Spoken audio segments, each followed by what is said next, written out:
How y'all doing today? Good, how you doing? Justin, is there anything from your transition to Ohio State that helps you in your transition now, whether it's routine or just experience or whatever it is, anything from a couple of years ago that you apply? Yeah, I just think kind of my journey and, me kind of getting to Ohio State and just me kind of being new to the team and, me, of course, getting thrown in there and just really just trying to gain trust from, like, my teammates and coaches. That's what I'm trying to do now is just, get out on the field and, make plays and, have that trust from the coaches and the players. So when, I step on the field, they fully trust in me and I do what I need to do to execute. Justin, what's been the easiest thing you've been able to transition to, and what's been the hardest thing? The easiest thing I would say, just the pass concepts. We have a lot of the same at Ohio State, so the pass concepts for sure. And then I would say the hardest thing is, just literally staying to play in the huddle. Because, in college we got to play from the sidelines, so we would get signals. So, some of our play calls are longer than others. So that's why at night, the night before practice, we get our scripts, and I'll just go through all the call sheet and just try to say it to myself. That way, when I actually do get it in the huddle in practice, I'm able to spit it out quick. From the last time we talked to you, maybe 6 weeks ago, where do you feel like you've made progress? I've just got more comfortable, spending more time in the playbook, spending more time with coaches. I think, just kind of going back to studying, the first installs we did in rookie minicamp and stuff like that. I've just gotten more comfortable with the plays and with the offense. And, instead of trying to remember the play call in the huddle, I actually picture it in my head, so I actually, can see the play call when I'm, saying it to the other guys. I learned a lot. I mean, you name it, everything. Like literally today, I think I wasn't doing too well in 7-on-7. I was trying to go downfield too much, so he was just telling me to, take what the defense gives me. So, I'm always going to stay aggressive. But I mean, Andy's taught me, a lot of stuff from different stuff like that to different footwork stuff, and I always ask him questions whenever one pops up in my head. After the way that you played in college, the way that you had so much success in college, how do you ride out the ups and downs of practicing here?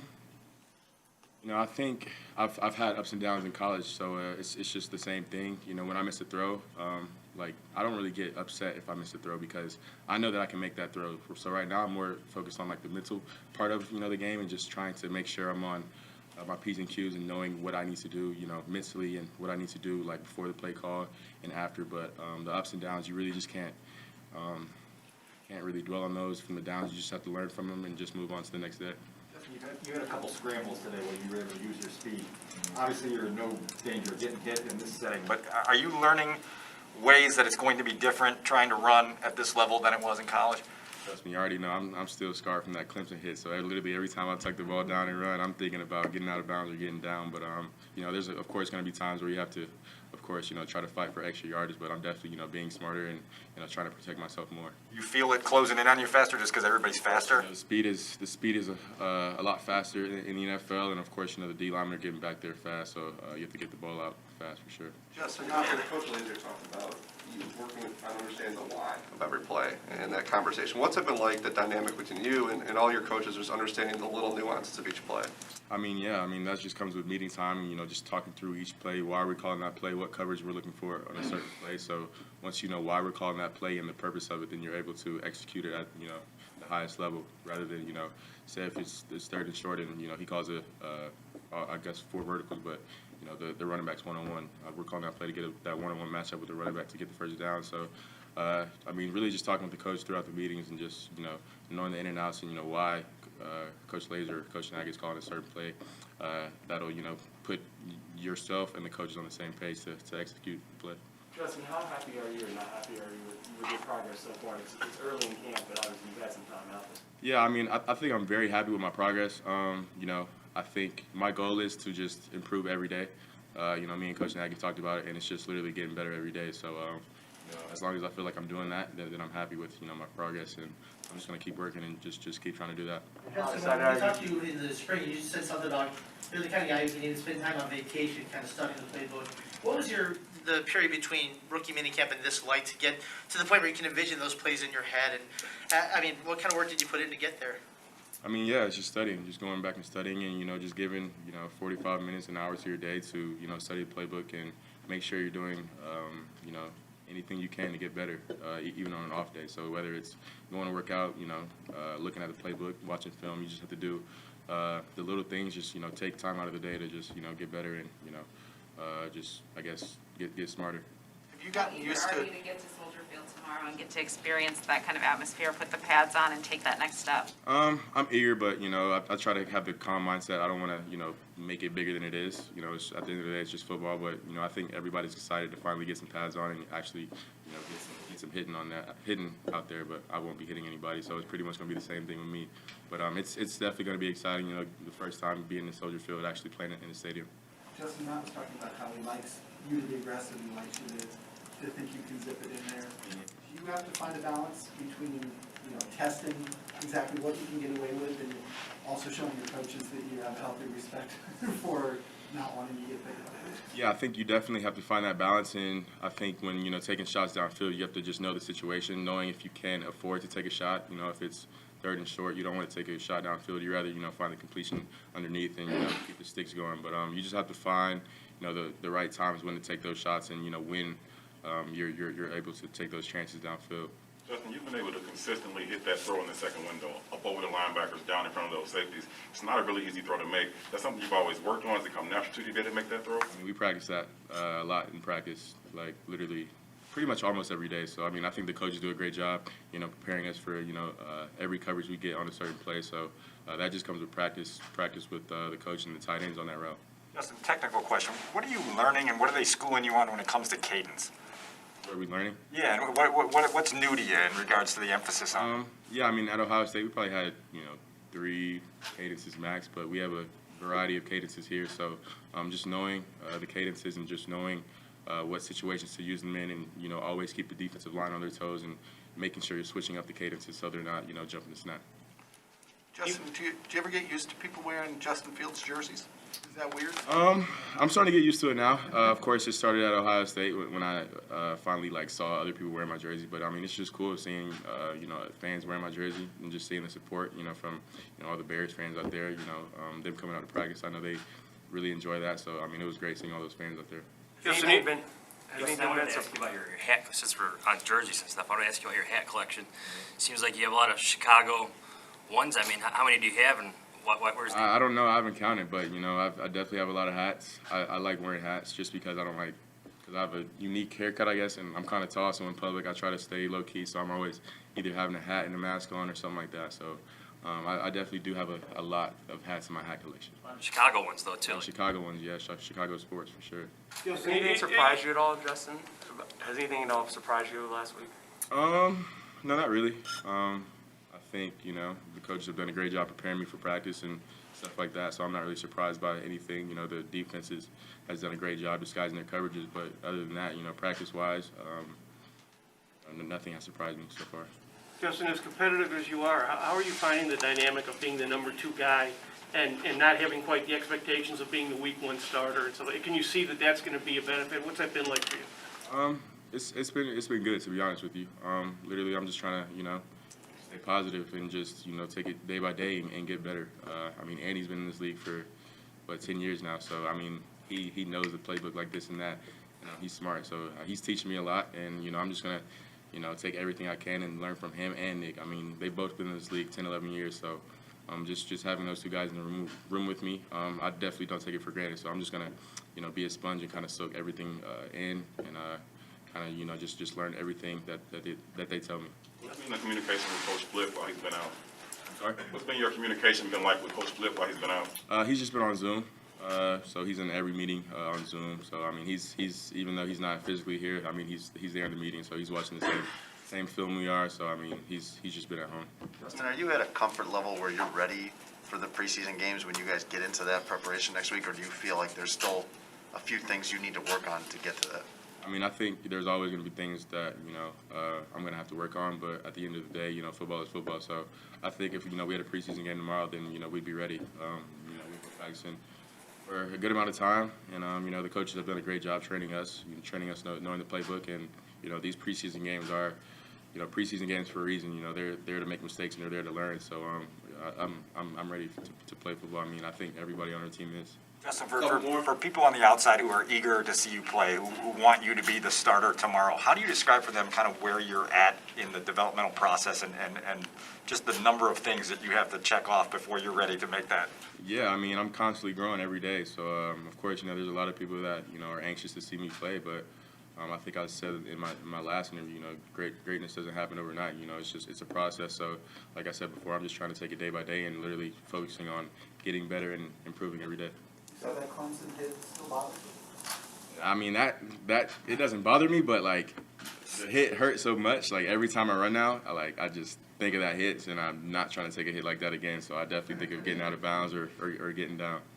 Justin, does your baseball background help you with that slide? Oh yeah, for sure. I was just thinking about baseball actually when I was sliding. So, stealing first base and going to second. You do that a lot in baseball. So it's definitely easy for me. Considering that they can't hit you out there right now in practice, I mean, in the back of your head, you know that. How anxious are you looking forward to getting that first hit whenever it comes, probably in a preseason game?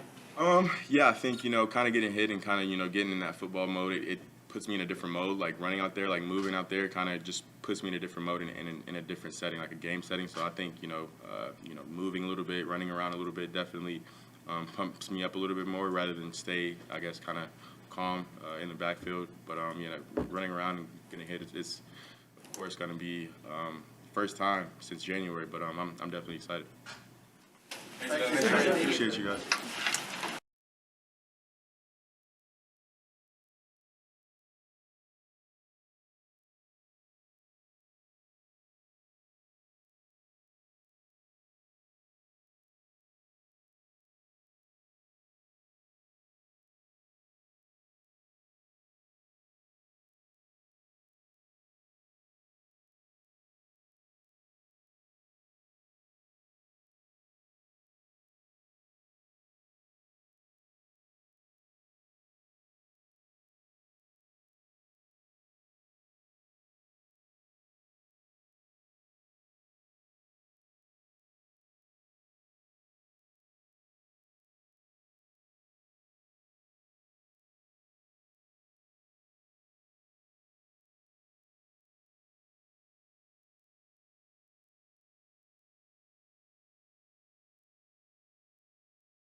describe the emotions that you were feeling last night when you were watching the race?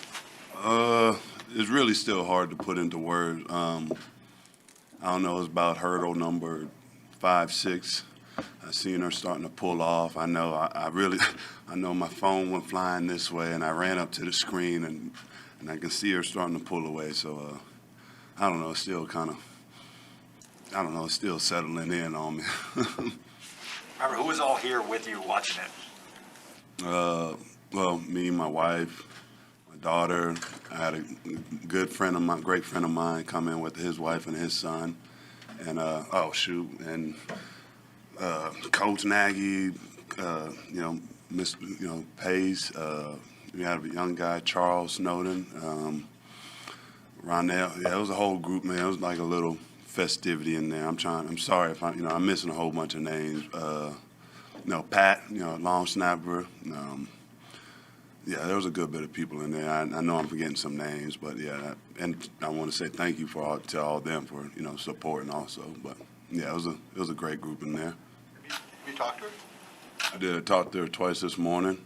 Still had the gold medal around her neck, and I'm still again in disbelief. Like nah, that's not real. But yeah, that's my baby sister. She's an Olympian. I don't know, man. I can brag about that, I guess.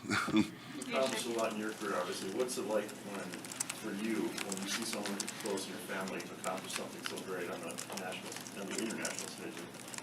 Well, I guess that part. I know football is kind of an American sport. She went against everyone in the world and beat them. So I mean, that's that's kind of that's different. So I mean, that's one for winning the gold, something to be proud of. Then knowing the challenges and all the stuff, everyone you had to race to get that medal is still, incredible. So, I mean, to be the best in the world, a lot of people don't get to say that. So I can say that about my baby sister. You could tell how much it meant to her to represent Puerto Rico and to win it in this moment. What has she expressed to you about just the emotions that were surrounding yesterday? Yeah, she's when I talk to her, she's still kind of in a little shock. I mean, in a good way, it's kind of letting her, you work 4 years for the one opportunity, and not to bring up but when she was in Rio, she was winning that race and clipped the hurdles. So I can tell there was a fire in her eye when she came out. She looked calm, but she looked like she was, on a mission, and she completed that mission, and yeah, I don't know.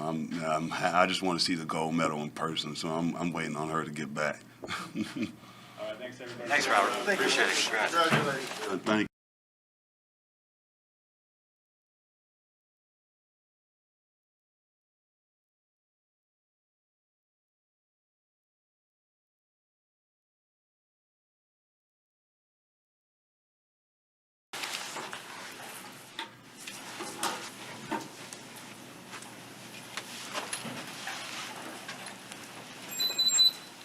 So do you have a sister, and did she do anything at the Olympics? What do you say? Do you have a sister, did she do anything at the Not at the Olympic level, no. She played tennis in high school. So there's that, but that was cool to watch. They sent it out and made sure everybody knew that Rob's sister was going to be running, and we made sure to watch it.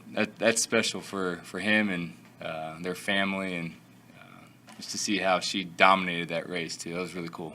Yesterday, Matt Nagy said that if you played a game today, you'd be more than ready to start in terms of your comfort level. How would you describe your comfort level with the offense and everything around you? I'm very comfortable with what we're doing, and I think that's just kind of being in the system and just studying the book and making sure that everybody's on the same page. For me, and just I've been a part of so many different systems that there's not very many plays that are new to me. So yeah, I'm very confident with what we have, what we've got going, and it's just building that chemistry as we get through camp and be ready to go for week 1. Hey, there's a little bit of a sack flurry in the team today. Is it hard to know whether those are legit? Or what's your takeaway when there's a few of those that are called? Yeah, I don't ever view them as sacks. They never got me. But, I mean, for us, I mean, it's good work. You got to move in the pocket, field guys, and still make the throws down the field and just keep your eyes in the right spot. So, I mean, it's good work. Like I said, and I think last time I talked, is going against our defense is just really good competition for us. And it's going to make us better because we've got a really good front, we've got a really good defense, and that's going to make us a lot better. Justin said he's trying to learn everything he can from you, and it's been a good relationship so far. You feel the same way, and what have you seen from him after just a week of what he naturally brings to the position? Yeah, you can tell he's confident in what he's doing. And, I mean, that's key at this position. You've got to trust in yourself and trust in your abilities. And, I mean, he's got that. But, yeah, Justin's been great since he got here. Andy, we don't often hear about the dynamic between veteran quarterbacks and a younger quarterback in any team. And what are some examples of kind of the dialogue between yourself, Nick, and Justin in terms of going through meetings and then on the field and the dialogue you have? I think it's just making sure on certain plays and certain reps and different things to, this is what I'm looking at. I know the progression, this is what it is, but this is how you get there, and you can get there quicker. And, just different things like that. So I think that just comes with the experience of playing. And then for me, I'm just trying to let him know, okay, on this play, I may view it this way, and I may look at this guy, and he's going to allow you to get through your progression quicker. Just different things like that. And again, that's the experience that I have, that Nick has, that we're trying to pass along to Justin. Andy, we talked to you about the anticipation throws, and Cole was telling us when he first started throwing with you, it took him a little while. Sometimes a couple footballs, might smack him in the face. What's that process of just getting your guys to the point where you can trust that they're going to be there when you throw that ball? I think it's the communication of it. All right, in this play, get in this spot, and this is the timing of when the ball is going to be there. And I think it's just working with everybody and making sure they understand the timing of the play, and that comes to those throws that you can make them with anticipation and put it there at the right timing. That was off campus before training camp started, right? Yeah, so I worked with our guys when I first signed here. I was up here, and I worked with a bunch of our guys, and then even this summer off campus, we were working. How many guys were there? I'm sorry. And how many guys were there? In Lake Forest High, or we were kind of all over the place. We had 6 to 8 guys probably. So we had a good group. As you've gotten more work with Cole, where do you see his upside as he continues to develop as a tight end? Yeah, he's got a huge upside. And for him, I think just his rookie year last year, he wasn't used a ton in straight drop back situations and different things. And so I think, he's definitely a guy with a ton of talent. To be his size, to be able to run the way he can, for him to be able to get in and out of breaks, and he's going to be a threat in the passing game for sure. Process, as you familiarize yourself with this offense and watched last year, the last 2 years, whatever you watched of Bears tape, do you provide Matt with feedback on concepts that he's trying out, or things that you say, that can become sort of like an outside consultant on this is why this didn't work, or things of that nature? Yeah, I think, that was part of this whole process once I got here, was just kind of watching, okay, how has this offense been? What do I like? What are the things that I see from the outside in? Why were they getting to certain things? Why were they in certain progressions, or why are you reading it this way versus how I've read it in the past? Just different things like that. So it's been a good communication back and forth between us, and like I said, I feel very comfortable and very confident in what we're doing, and I think Matt sees that. How far along would you say you are in terms of getting to know what your receivers are going to do on every snap? That chemistry, when you adjust, they adjust with you. Are you halfway there? Are you 3/4 of the way there? How comfortable do you feel with them? I feel really good where we're at right now, and just reading body language on certain routes, and you're talking about anticipation throws. It's when you see certain moves, you can let the ball go, and they're going to be in this spot. And I feel really good about where we're at right now. And just based on last year, I know you've been a starter most of your career. Just based on last year, do you have an appreciation for what Nick Foles is going through in the situation he's in, being an accomplished quarterback, taking number 3 reps, but trying to be a pro, and how difficult that probably is? Yeah, I talk to Nick all the time, and just the position that he's in, and just the attitude that he's bringing to this. a lot of guys could be in that position with everything that Nick has accomplished in this league. To had a tremendous career and played a ton of games, won a Super Bowl MVP, all that kind of stuff, and now he's sitting in the position he's in.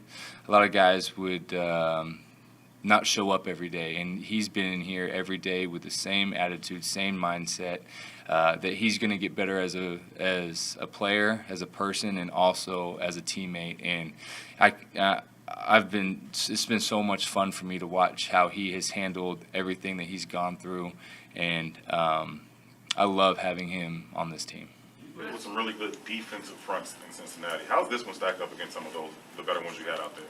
Yeah, I mean, this one's really good.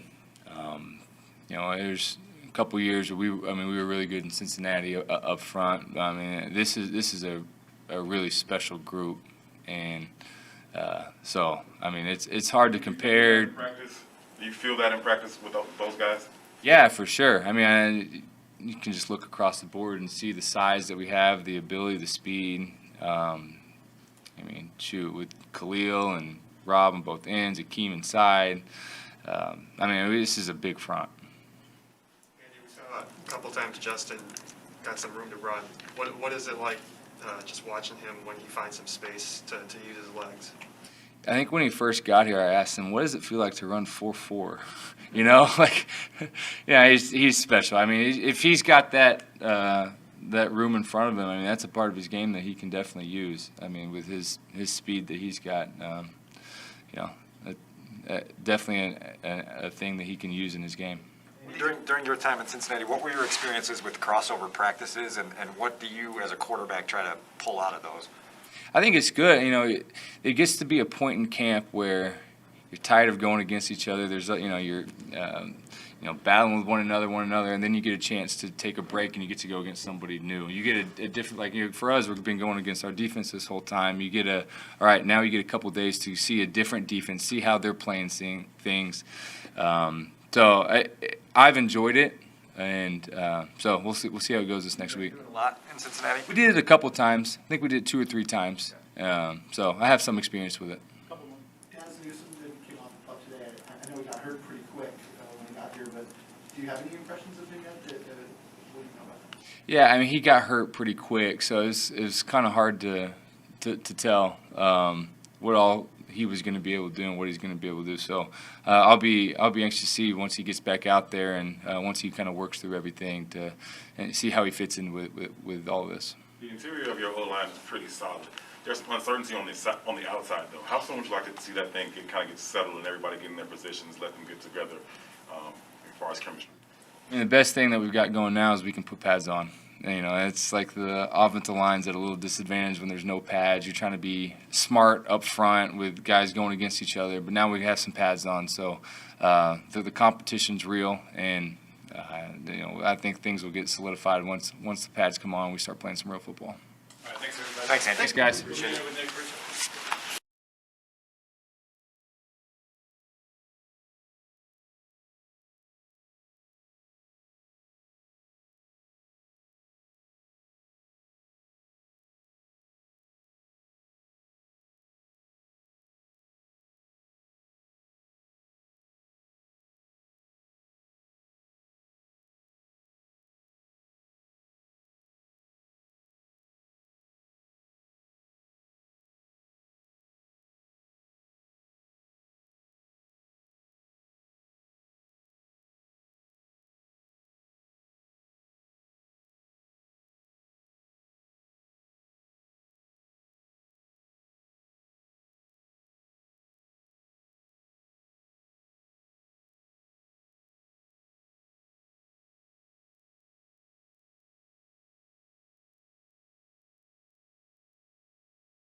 Been a long time since we talked to you last, Nick. What's new?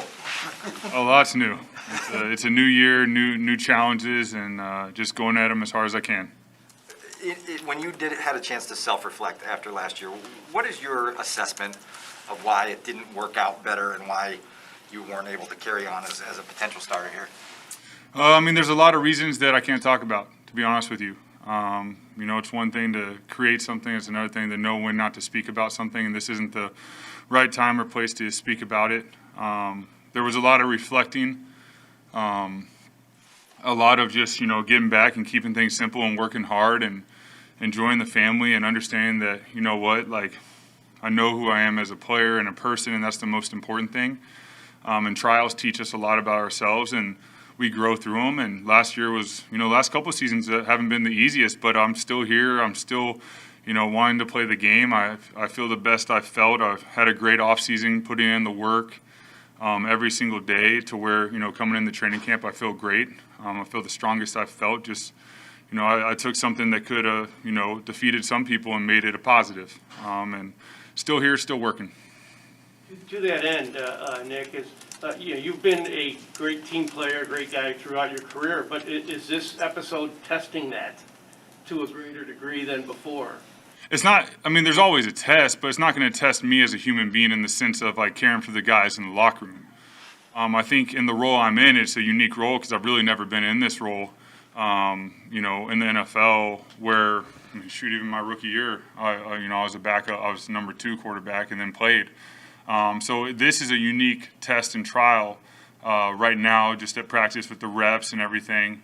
And, you know, I'm growing as a human being, but the most important thing is just knowing who I am as a person and player. There's no doubt about that. Like, I know I'm in the right situation with the right people, you know, that understand me as a player. I know what I can do because it's been done. But I go out there every single day working. I enjoy the time in the locker room with my teammates and on the practice field just working with those guys to get better. And in the QB room, we have a great QB room that, you know, we're working well together, and that's really important. When the Bears moved on from Mitch and signed Andy, what was your, like, emotional reaction? I mean, I had a talk in private about what was going on that I'm not going to speak about. And you know what? Andy Dalton is a tremendous quarterback, and he's an even better person. And he's, you know, the leader the team needs. And he's doing a great job leading. He's doing a great job impacting and teaching, you know, not only the players but the coaches what he wants done. And you can see that on the field. I mean, the guy's had tremendous success in the league and been a starting quarterback for a long time. And guys are listening. I love being around them, and you know, we get to feed off each other, talk about different things, and it's been great watching him conduct the offense. Your coaches and teammates have all said you're all in the role that you're in right now. How long did it take for you to get to that point mentally? You know what? Like, is aspiring to be the 3 what I want? No, it's not. Like, I've shown what I can do. I've shown it in the right situation. I mean, a player wants to be in the right situation where, you know, he's running what he wants to run and doing it the way he wants to do it in compliments to the coaching staff. But I'm in this situation right now where I'm the 3, and that doesn't mean I get complacent. It means I keep working. I do what I would do as if I were the 1. Come in early, getting the workouts in, you know, doing a little extra after practice, doing what I can with the mental reps, being there to support the quarterbacks and, you know, learn from them and then help them if they want, you know, ask me a question. Being in meetings, having those conversations, talking through plays with the coaches. I come in here every single day to work and, you know, help my teammates be better. As depth charts get set around the league, I'm sure the Bears will start to field some phone calls about their Super Bowl MVP 3rd-string quarterback. Would you like any input on any potential trade talks about for teams? Yeah, absolutely. I mean, I'll tell you what, in this league, like, I don't want to go to someone that, like, I don't know. I don't want to be listen, great coaches, like, when you have a great coaching staff, it's something special. Big reason, you know, we were great in Philly was we had a great coaching staff. We did really well. They put us in position to succeed. And it showed. I think everyone can say it showed. So that being said, like, I don't want to just go somewhere where, like, I don't know them, I don't know the offense. I've gone down that road before, and it's not fun. There's plenty of quarterbacks that go down that road, and it's, you know what, you got to be in something that you know, something that you're comfortable with, so you can pull that trigger as fast as you can. If all of a sudden you're out there in a game and you're thinking through things, it's too slow. The NFL's too fast. You have to be able to just let it rip. And, that's what I look for. So, yeah, absolutely. I don't want to just be traded to someone I don't know and, you get an opportunity to play. No, I want to be able to go somewhere where I know we'll be successful because I know the people in there. I know what they stand for. I know who they are as human beings. That's what you want. That's what great teams are made of. Are you anticipating such a move? What was that? Are you anticipating such a move? I know there's a lot of talks out there. Trust me, I hear it, I see it, I do it.